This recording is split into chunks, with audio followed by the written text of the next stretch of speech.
Pessoal, hoje eu vou estar falando um pouco a respeito da hipérbole. A hipérbole que é uma das três curvas cônicas, ou secções cônicas, ou simplesmente cônicas, não degeneradas, tá? Que aparece como resultado da intersecção de um plano com um cone, tá certo? Vale observar, pessoal, que à primeira vista, quando nos deparamos com algumas hipérboles, podemos até imaginar que as mesmas vão se tratar de duas parábolas que têm suas concavidades viradas em sentidos opostos. Porém, pessoal, a parábola e a hipérbole, apesar de serem duas cônicas, né, quando nós falamos geometricamente e algebricamente ou analiticamente sobre essas duas curvas, nós podemos verificar que as mesmas serão e são duas curvas muito distintas, tá, pessoal? Muito distintas mesmo. Começando pelo fato da hipérbole ela se apresentar com todos os seus pontos distribuídos do que nós chamamos de ramos, dois ramos, para ser mais exato. Como vocês podem observar, temos esse ramo mais à direita, no caso do nosso desenho, tá? Nosso desenho da hipérbole. Temos esse ramo mais à esquerda e esse ramo à direita, tá certo? Uma importante observação é que estes dois ramos, inclusive, jamais irão se intersectar no caso das hipérboles não degeneradas, que inclusive é o objeto do nosso estudo, tá? As hipérboles não degeneradas, tá certo? No que diz respeito à definição, podemos apresentá-la, a definição de hipérbole, né, pessoal? Podemos apresentá-la da seguinte maneira: chama-se hipérbole de focos F1 e F2 ao conjunto formado com todo ponto P tal que o módulo da distância do foco 2 para esse ponto P menos a distância desse ponto P para o foco 2 sempre será igual a 2A, certo? E aí é uma notação que é normal usar, tá? Usar esse 2A, poderia usar um K, poderia usar um B, poderia usar qualquer outro símbolo para indicar essa constante, né? Mas dá-se preferência a utilizar o 2A no caso do estudo da hipérbole e mais na frente a gente vai entender por quê, tá certo?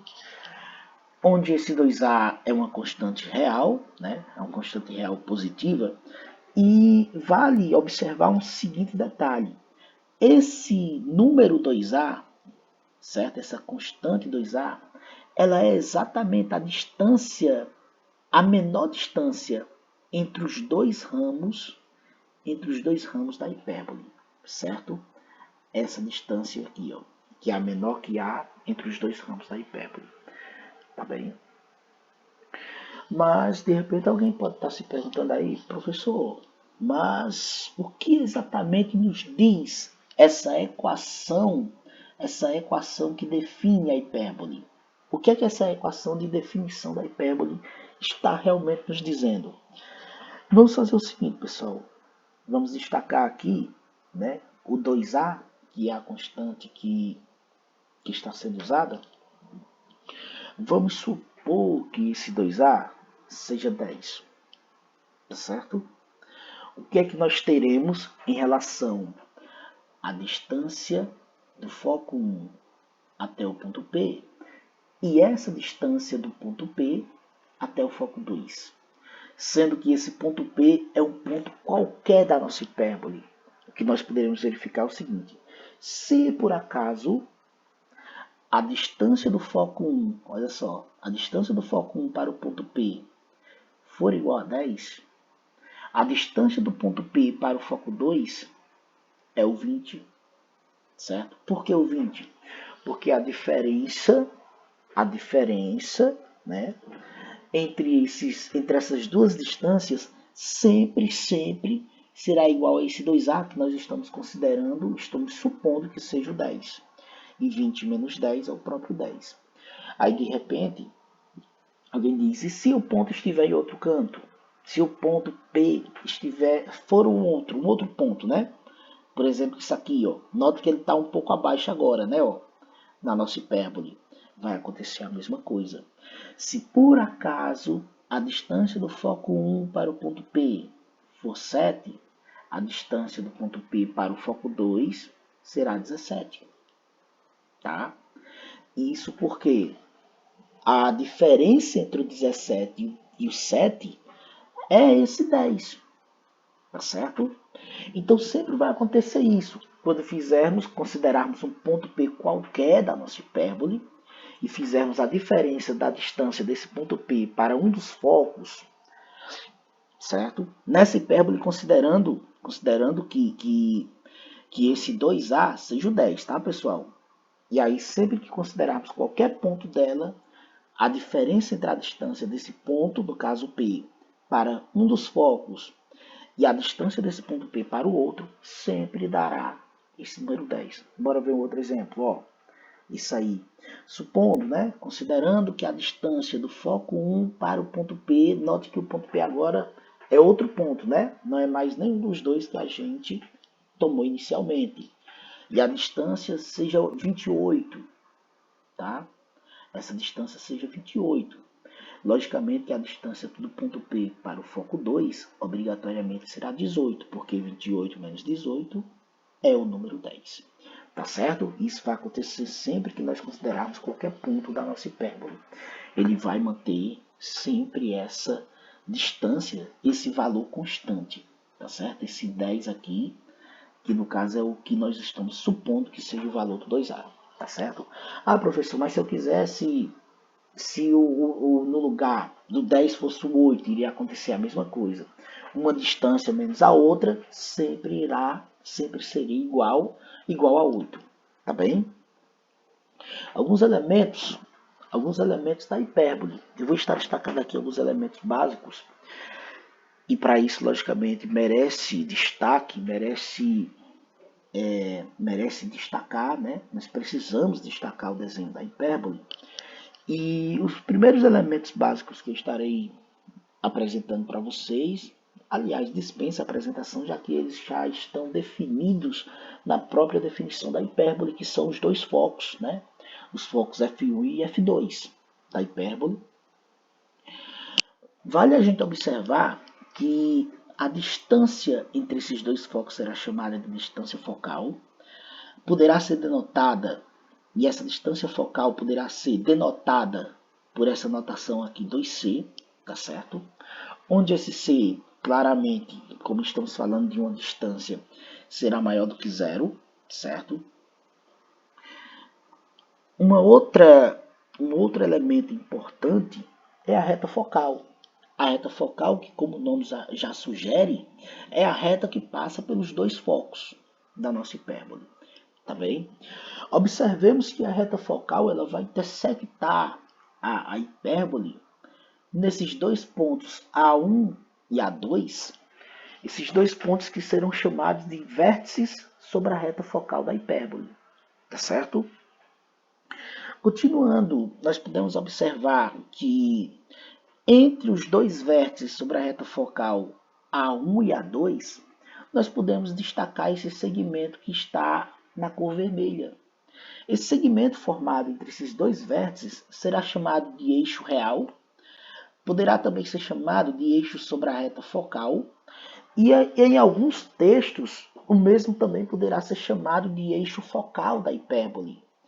Um detalhe, pessoal, que eu quero apresentar para vocês sobre esse termo eixo focal, ele tanto pode ser usado para se referir ao segmento, certo? Ao segmento formado entre os dois vértices sobre a reta focal, como também poderá ser usado para se referir à própria reta focal, a essa própria reta focal. E aí, de repente, alguém pode estar se perguntando, sim, professor, mas e aí? Como é que eu poderei distinguir quando o texto ou enunciado de alguma questão está usando o termo eixo focal da hipérbole? Eixo focal da hipérbole, certo? Quando ele usar, a qual desses segmentos ele estará se referindo? Como é que eu vou identificar isso? Aí, pessoal, o enunciado, né, o próprio texto deverá deixar claro. Como assim deixar claro? Por exemplo, se ele disser assim, a medida do eixo focal é 10.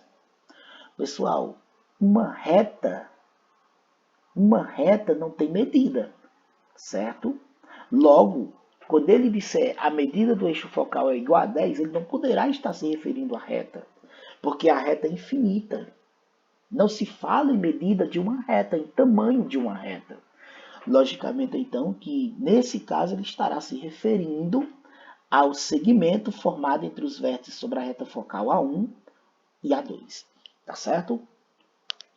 Olha só, já mencionando, né, já que falamos na medida do eixo focal, essa medida, né, esse tamanho do eixo real, né? Vou falar eixo real porque é o mais comum de se a anotação, o termo mais comum referente a esse segmento com o qual nós vamos nos deparar em diversos textos, tá? Eixo real da hipérbole. Olha só, a medida ou o tamanho desse eixo real, ele normalmente será denotado, normalmente não, ele sempre, tá? Ele sempre será denotado por 2A. E este 2A aqui, pessoal, como eu acredito que vocês devam estar percebendo, é justamente aquele 2A lá da definição de hipérbole, daquela equação da definição. Inclusive, eu acho que vocês devem estar percebendo que esse eixo, né, ele é inclusive aquela menor distância entre os dois ramos da hipérbole, tá certo? A menor distância que há entre os dois ramos da hipérbole. Bem, uma observação que a gente pode fazer, né? Pode fazer é que esse Azinho aqui, ele sempre será menor do que esse Czinho, né? Esse Czinho que é aquele que aparece lá no 2C, que indica a distância focal, tá certo? Continuando, né? Bora para frente. Merece destaque também o centro da hipérbole. O centro da hipérbole que é ponto médio.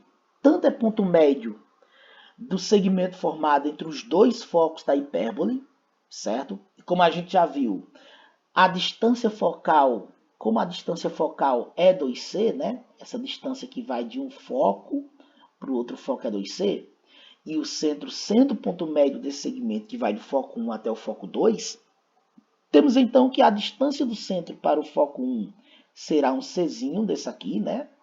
E a distância do centro para o foco 2 será o outro C, tá? Uma outra observação é que esse centro O da da hipérbole, desculpa, tá? Esse centro O da hipérbole, ele também é ponto médio do eixo real da hipérbole. Ou seja, do segmento formado entre o vértice sobre a reta focal A1 e o vértice sobre a reta focal A2. Nesse caso, como nós sabemos, nós denotamos como sendo 2A a distância, né, ou o tamanho desse eixo real da hipérbole, podemos verificar que a distância desse centro da hipérbole O para o vértice A1 vai ser um Azinho, né? E a distância desse vértice, desse centro O da hipérbole até o vértice A2 vai ser o outro Azinho, tá certo? Bem, pessoal, vale a gente observar que pelo centro da hipérbole é possível traçar uma reta perpendicular à reta focal, certo? E essa reta, ela receberá o nome especial de reta não focal da hipérbole, tá certo, pessoal? E pertencente a essa reta não focal, poderemos destacar o que podemos chamar de vértices sobre a reta não focal da hipérbole. No caso, é esses dois pontos B1 e B2, que tem a característica, certo? Cuja característica de cada um deles é o fato de estarem há uma distância tanto do vértice A2, que é vértice sobre a reta focal, como do vértice A1. E essa distância, pessoal, a qual me refiro, sempre será igual ao Czinho. O Czinho, que eu acredito que vocês devam lembrar, que é exatamente a distância do centro para um dos focos da hipérbole, certo? Então, notem aqui, ó, que essa distância do centro para um dos focos da hipérbole é exatamente a distância do vértice B1, que é chamado de vértice sobre a reta não focal, até o vértice A2, que é um dos vértices sobre a reta focal, e o mesmo vai acontecer com A2, com o B2, né? Ó, com o vértice sobre a reta não focal B2. A distância desse vértice sobre a reta não focal B2 para o vértice sobre a reta focal A2 também será igual a C. E o mesmo vai acontecer em relação a esses dois vértices B1 e B2 em relação ao vértice sobre a reta focal A1. Como a gente pode ver aqui, ó. Sempre essa distância entre esses vértices será exatamente igual ao nosso C. Ao nosso C, que como a gente já viu, é a distância do centro para um dos focos. Tá certo? Olha só, pessoal.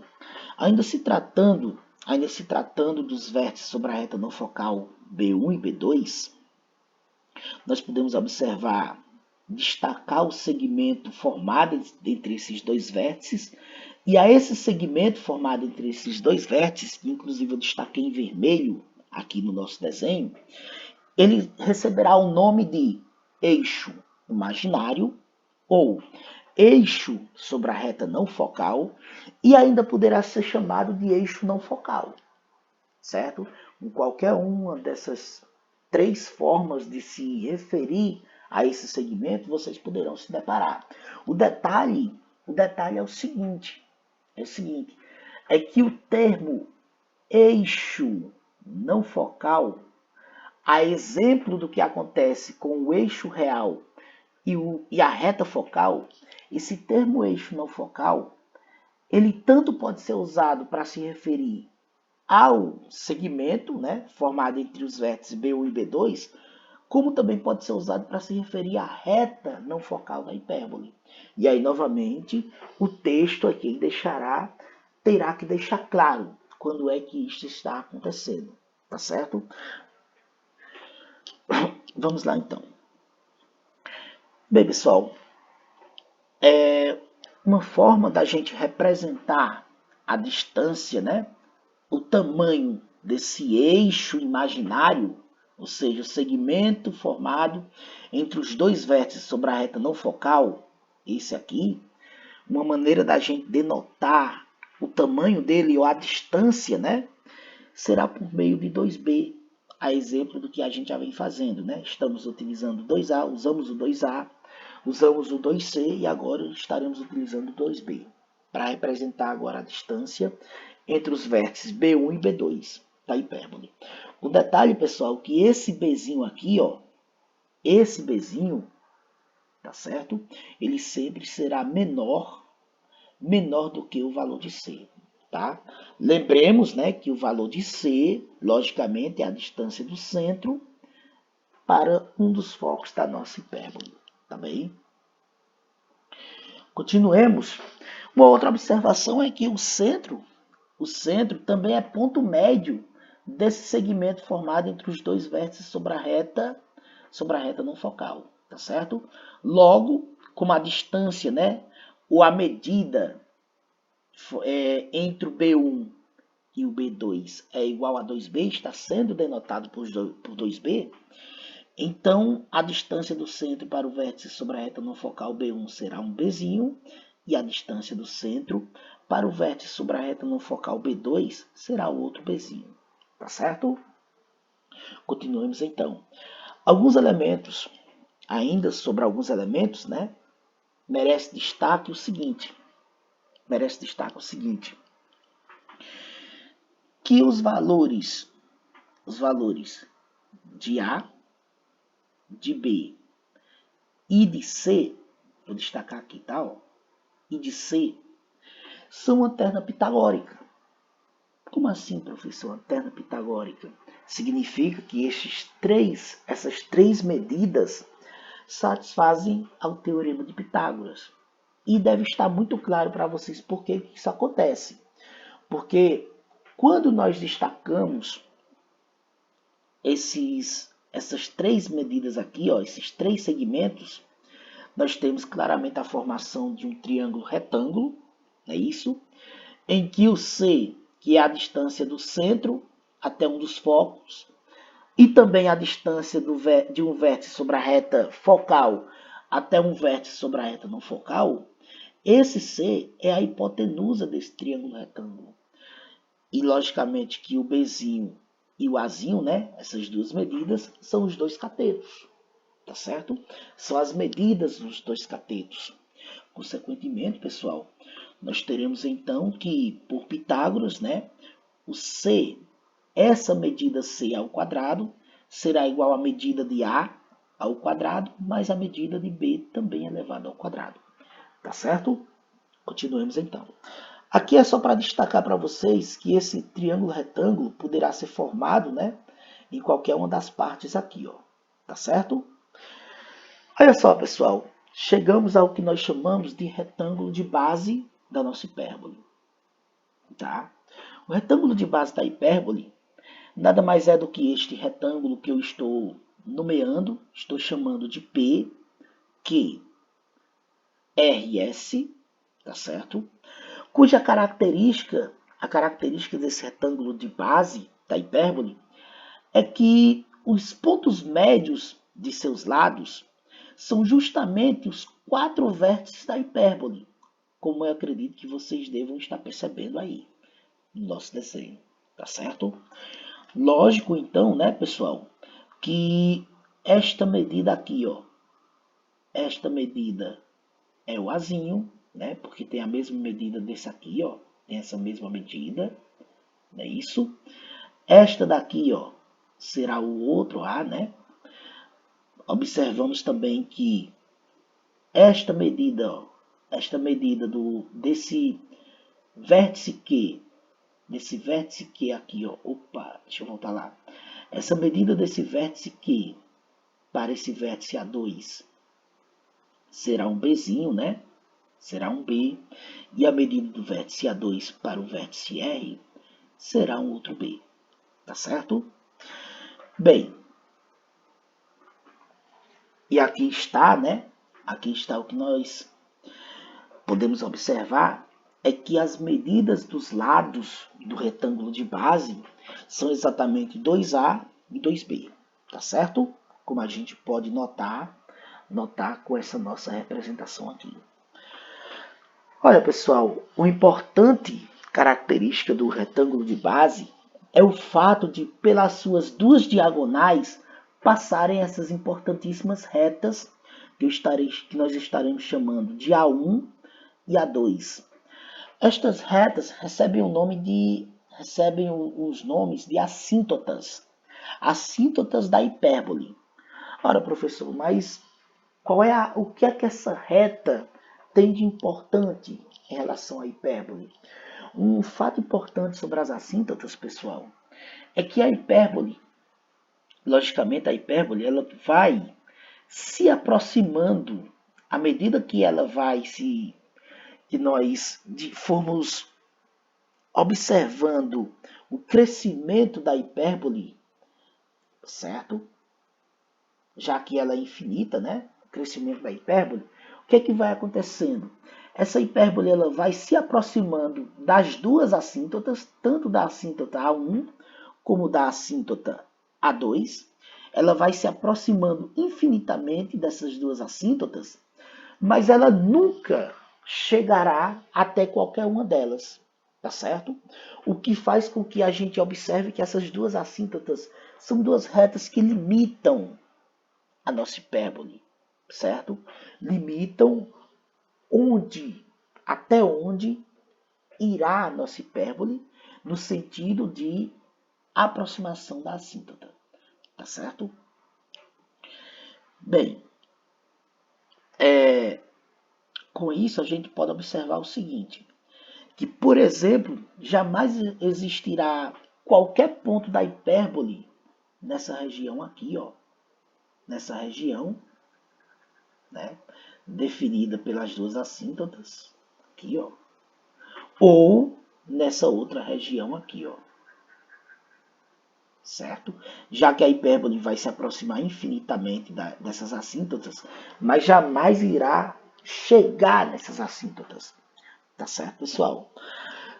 Em relação ao plano cartesiano, logicamente que haverá uma equação, né, uma equação algébrica que irá definir a nossa hipérbole no plano cartesiano, mas aí vale salientar, pessoal, o seguinte detalhe: o nosso estudo irá se referir à hipérbole tendo a sua reta focal, certo? Ou eixo focal, né, se preferir falar assim, em apenas duas posições, tá certo? Uma posição é quando uma dessas posições é quando esse eixo focal está paralelo ao eixo x, certo? E nesse caso, a equação da hipérbole será dada por essa forma aqui, ó. A equação que alguns textos chamam de equação reduzida e outros textos chamam de forma expansão da equação reduzida, tá certo? Para simplificar, eu vou estar chamando essa equação simplesmente de equação reduzida da hipérbole. E aí o que é que a gente pode observar? A gente pode observar o seguinte, que no caso em que o eixo real da hipérbole está paralelo ao eixo x, a equação reduzida da hipérbole ela aparece com esse formato aqui, ó. Bora lá. X, que é a nossa variável, menos o x do centro da hipérbole, elevado ao quadrado, dividido por a ao quadrado. Esse a aqui é aquele azinho, né, lá do 2a, tá, pessoal? Menos a variável y, menos o y do centro da hipérbole, tá certo? Do centro da hipérbole, elevado ao quadrado, dividido por b ao quadrado. Tá ok? Ora, professor, mas o x do centro e y do centro, sim. Se nós destacarmos aqui o centro dessa hipérbole, a abscissa dele, né, aqui, ó, centro O, né? A abscissa dele tá aqui, né? Podemos chamar de, estamos representando como sendo x de O, mas normalmente esse centro da hipérbole será dado, né? E o valor dessa abscissa, né, será dado. Assim como também será dado o valor da ordenada y do centro. Tá certo? Tá ok? Então, pessoal, esse será o formato, a aparência da equação reduzida. E eu quero chamar a atenção de vocês para um detalhe.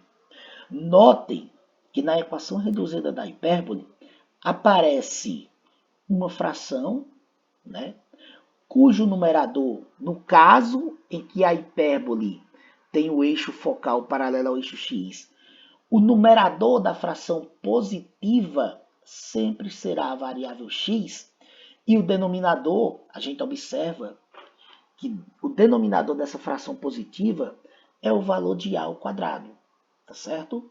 No caso, o outro denominador é o valor de b ao quadrado, e no numerador da outra fração, a que tem sinal negativo, será a nossa variável y, tá certo? Aparecerá a nossa variável y. No caso, pessoal, a outra possível posição que nós iremos estudar, certo? É quando o eixo focal está paralelo ao eixo y da hipérbole. Nesse caso, temos aqui o centro, né?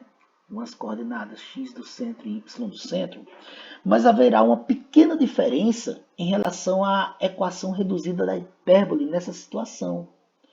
Qual vai ser essa diferença, professor?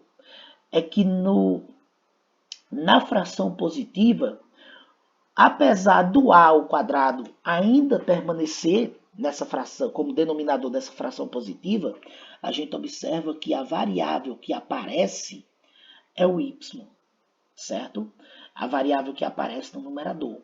Ficando então y menos o y do centro ao quadrado, dividido por a ao quadrado, menos. E notem que a variável x menos o x do vértice foi para a fração que tem o seu sinal negativo, certo?